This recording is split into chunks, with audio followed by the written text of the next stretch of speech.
Measuring mistrust of American media. What a new poll reveals about how many Americans trust the news. Plus, a call for change at the New York Times. Advocates and journalists join GLAAD in sending a message to the editors about trans coverage. Why they say the paper is displaying a dangerous trend in its reporting on transgender people. And a need for solutions. Actor and writer Dalila Ali Rayah is here to discuss building equity for Black women in Hollywood.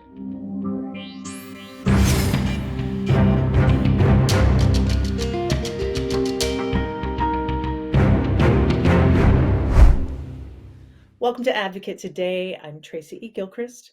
Civil rights leaders in Florida are joining Reverend Al Sharpton's National Action Network in calling for the governor to stop censoring Black history.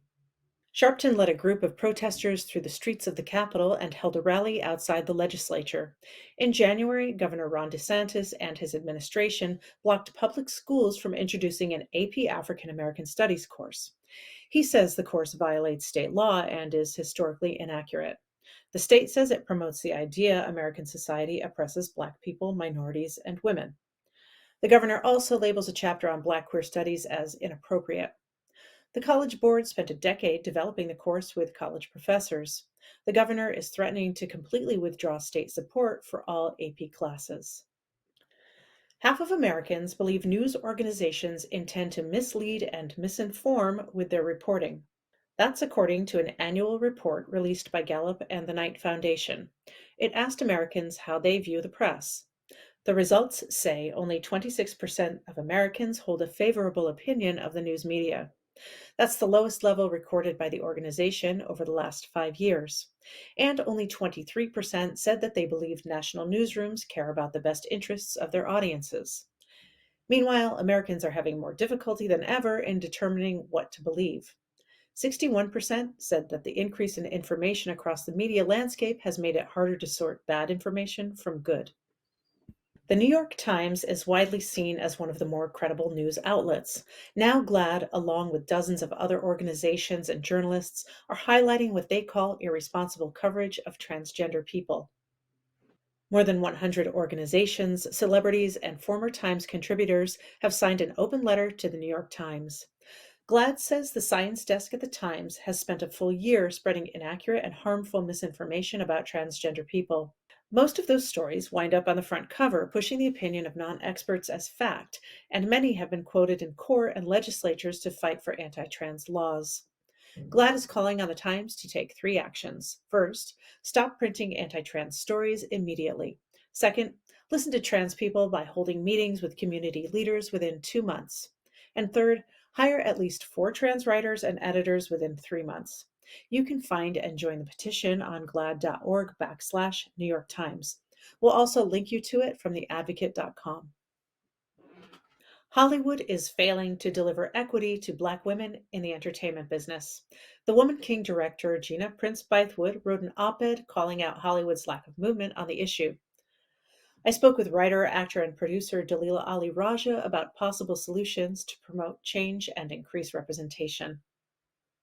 So this is an ongoing and pervasive problem in all throughout the country, but we're talking about Hollywood here. And in her piece, Gina Prince Bythewood talked about the uprisings of 2020 and the response to the very high-profile spate of police killings of Black Americans, and how Hollywood kind of promised it would do better. And it has taken some steps with the Academy sort of diversifying.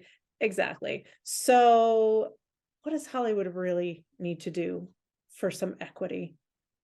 It needs to be working more towards parity, and that's terrifying for most of the people who've been around for a long time and have gotten the benefits of the fact that there wasn't parity.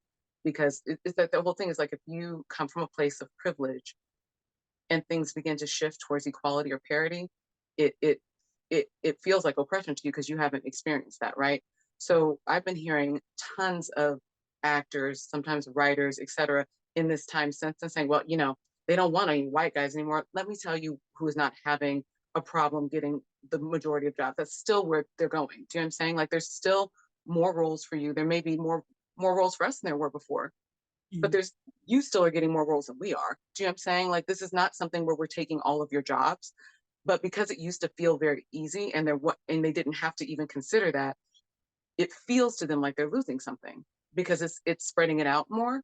And I think people have to be willing to lose some, to feel like they're losing something so that the world as a whole is better. And I think our storytelling is better. And this is the other thing for the people who are making the money, like the producers and stuff. I'm not just talking about, because I know for like actors and writers, sometimes that's a harder thing to sit with as a creative. But for the people who are at the top of these food chains, bro, you're going to make more money. They've been showing in that UCLA study, I think for over a decade, that they're leaving like $1 billion on the table. It's insane because they won't put diverse more diverse stories out there.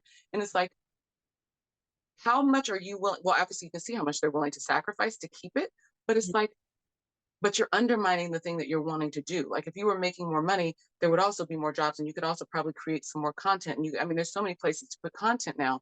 It's like recognizing that what people have considered niche actually isn't that niche, and that it does find its audience now, truly, and that there's ways to make money off of it. And that if you did stuff where there was more parody in front of and behind the camera, you just get better stories. You get better stories and you make more money. That's the bottom line. You know what I Right. mean? Yeah. So they're actually working against their best interests. In a true fashion, but I've also heard enough people retelling that story about like what their agents are telling them or their managers are telling them, that, well, they just don't want you anymore. They need diverse voices in the room, or they need this. And it's like, and they think of it like they're losing something.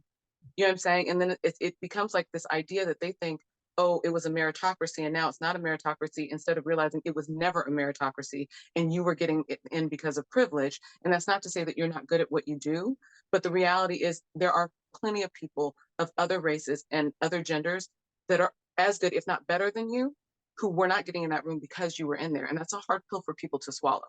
Like if I just think of it like objectively, somebody who doesn't know that, like it makes you begin to question your whole paradigm of the world, because it's like, what things were real and what things weren't real? Mhm. What was I actually good at and what wasn't I good at? And to have to question that paradigm when the world is so enforced that you are the elite and you are the top is a very, very hard thing to sit with. And people have to be willing to move through those feelings too. And I don't think most people want to. And I think that that's why like there was a groundswell, because one, you're seeing the horrific things and you have to sit with them. Like during the pandemic, they had to sit with them. They had to sit with these images. They had to sit with what was happening. They had to actually see and at least partially acknowledge, because it was just it was undeniable, which for us it's always been undeniable.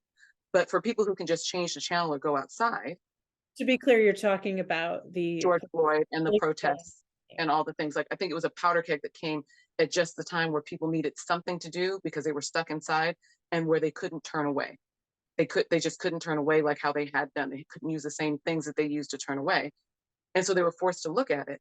But now they aren't forced to look at it anymore. And a part of them, the parts that they did look at, were so uncomfortable that they don't want to dig back in and do the work. And it Right. is work. I hope that eventually changes. I mean, I think that there's like some great people doing great things. Thanks so much to Dalila for her time and her insight. Voices like hers are crucial to help enact change in Hollywood. Our full interview is available now on the Advocate channel.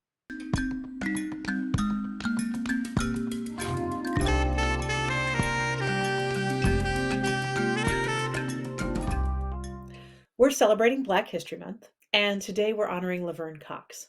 The actress, producer, and LGBTQ plus rights advocate is the first openly trans person to be nominated for an Emmy Award. She rose to stardom with her role as Sophia Brissett on Orange is the New Black and has gone on to become one of the most recognized and respected names in entertainment. She is a staunch advocate of the LGBTQ plus community and uses her platform to speak out on key issues. That's all the time we have for this advocate today. The Advocate channel is advocating for all. Open it wherever you stream or online at advocatechannel.com. I'm Tracy E. Gilchrist. I'll see you next time.